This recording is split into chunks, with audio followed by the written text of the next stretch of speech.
Bulginaka, do you know that cybercrime is becoming a growing problem in Fiji? Cybercrime is defined as a crime in which a computer is the object of the crime, such as hacking and spamming. Cybercrime is also cyberbullying and using fake profiles to cause panic and spreading false news. If you're involved in this or know anyone who's committing these crimes, report them immediately. I'm Polly. And I'm Peter. We host the Traffic Jam Show on City FM. From 3 p.m. to 7 p.m. every weekday. Do the right thing.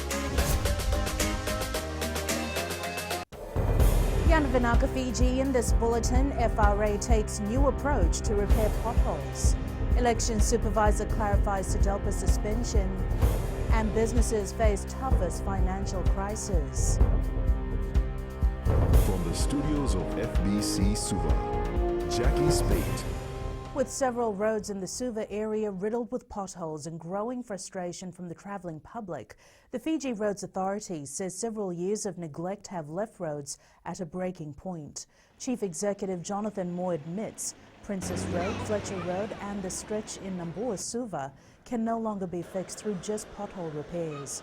Moore blames bad weather, poor maintenance and overloading as main reasons behind deteriorating roads. He says going forward, FRA will continue with its rehabilitate, not repair approach, despite a budgetary challenging year.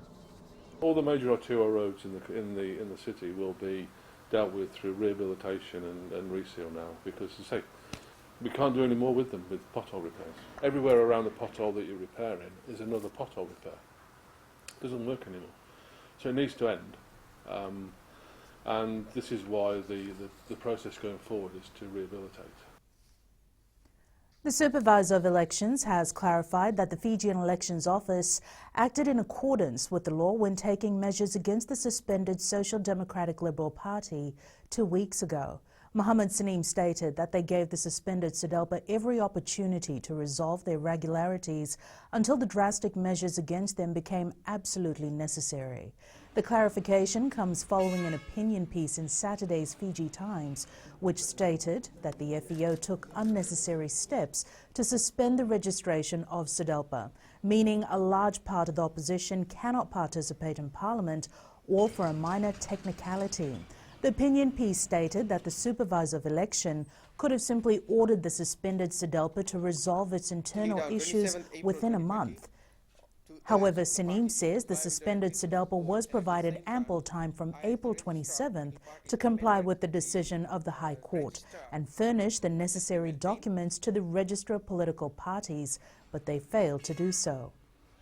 In the weeks that followed, it became clear the party was not in any position to take appropriate remedial action, as was well documented by the media, leaving my office no choice but to suspend the party.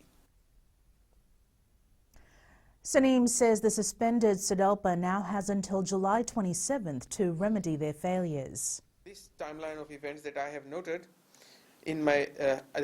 today was also noted in my media statement on 26th of May, and there has been no dispute to the contrary.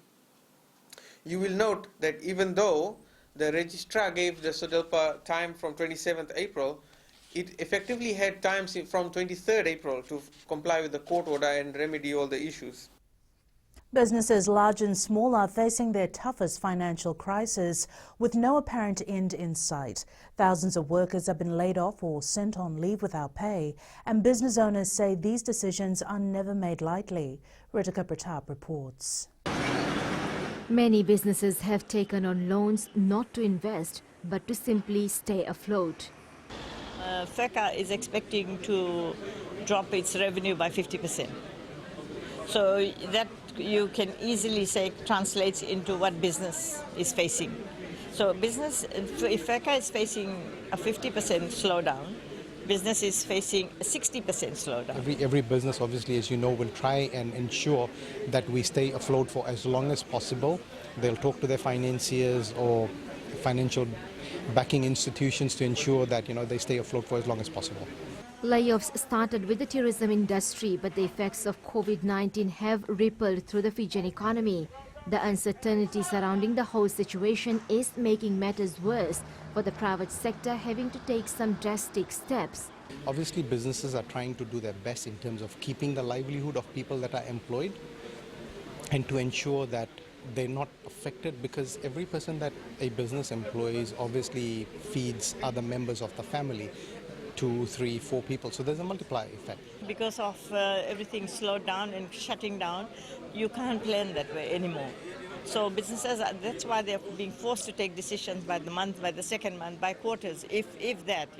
The government will provide loans for small and micro businesses at concessional rates.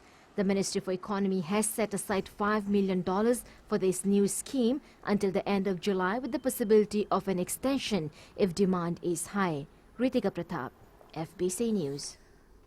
A one-day-old baby was among over 300 cases involving children recorded by the Child Welfare Database from February to May. Social Welfare Director Rupeni Fatiaki says out of the 309 cases, 178 were of physical and sexual abuse, which also included teenage pregnancy cases. Child neglect continues to top the list with 95 cases recorded. The Child Welfare Act National Database shows 2 babies were abandoned while 1 was neglected. All were 1 day old. We are seeing, an increase of reporting of cases, and this ranges from, child neglect, in ranges from abuse, sexual, physical abuse, abandoned children. This often happens, when mothers come into hospital and then they give birth and they leave. And the Environment Ministry has issued a stern warning against extraction companies to abide by the laws while undertaking extraction works. This follows allegations that some companies do not comply with the agreement made upon license issuance and are doing illegal extraction works. Permanent Secretary Joshua Wycliffe says they have officers who will be inspecting work sites to ensure that all companies undertaking groundworks are compliant and does not overexploit the land and its natural resources. Wycliffe is also pleading for the support of the public to report illegal extraction works to the Environment Ministry. A company that is extracting illegally, we just warn them, if you do not have the right license, then you'll be taken to task and we will come after you. Coming up, Fully urges Fijiana Sevens to continue momentum.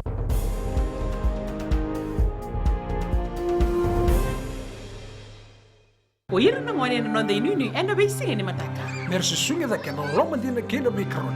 Sakena ngau na mitaro bina na baksa ngai ka wala loma takina ngone. Dalabina oya o meliki. Bulre oya o Samuel Samuli. Nama kikira ena be mataka. Oni tikina magrombuka. Ni wai tiri kalima na miniti me ona kina tiri na kaloko. Ena Radio Fiji One nandomo ibiti. Pinda pinda na mataka. Dan ramai na singabo.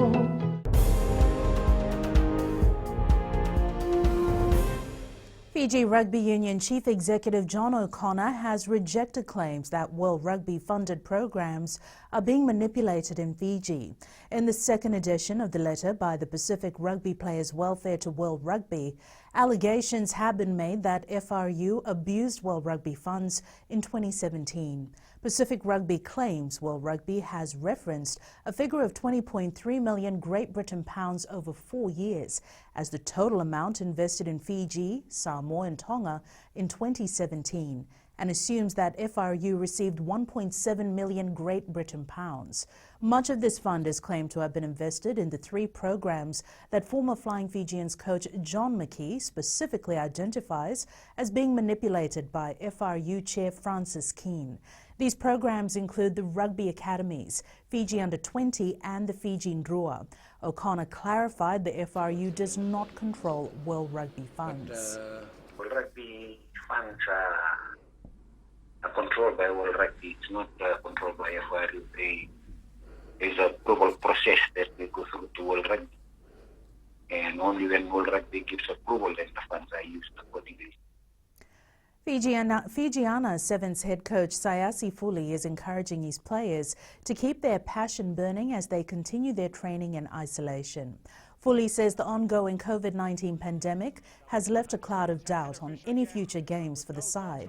However, the players are urged not to lose heart.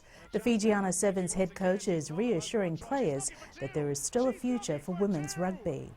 Let's emphasize to them to continue training there's a future for seven-stranded people humans is still there, and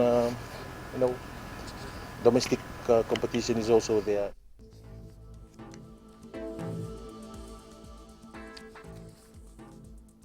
Taking a look at today's weather map, cloudy conditions with occasional showers expected over most places.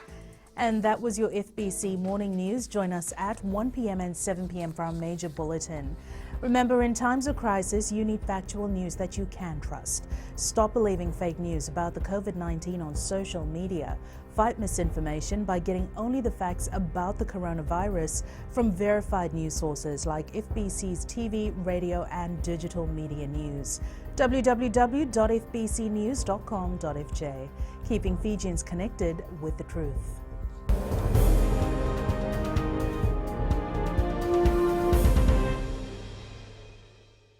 हमारे खूबसूरत देश Fiji में child abuse की घटनाएं आए दिन बढ़ रही हैं। क्यों बच्चों का मासूम बचपन अब्यूज का शिकार हो जाता है? अपने बच्चों की सुरक्षा का खास ख्याल रखें। उनसे बातचीत करें, उनके दोस्तों के बारे में जानें। आज के बच्चे देश का भविष्य है। मैं दीप्ति और मैं मोनिश, आपके हमसफर। शामिल हो जाए हमारे साथ मंडे टू फ्राइडे 5:45 AM से 10 AM तक रेडियो फिजी 2 देश की धड़कन पर।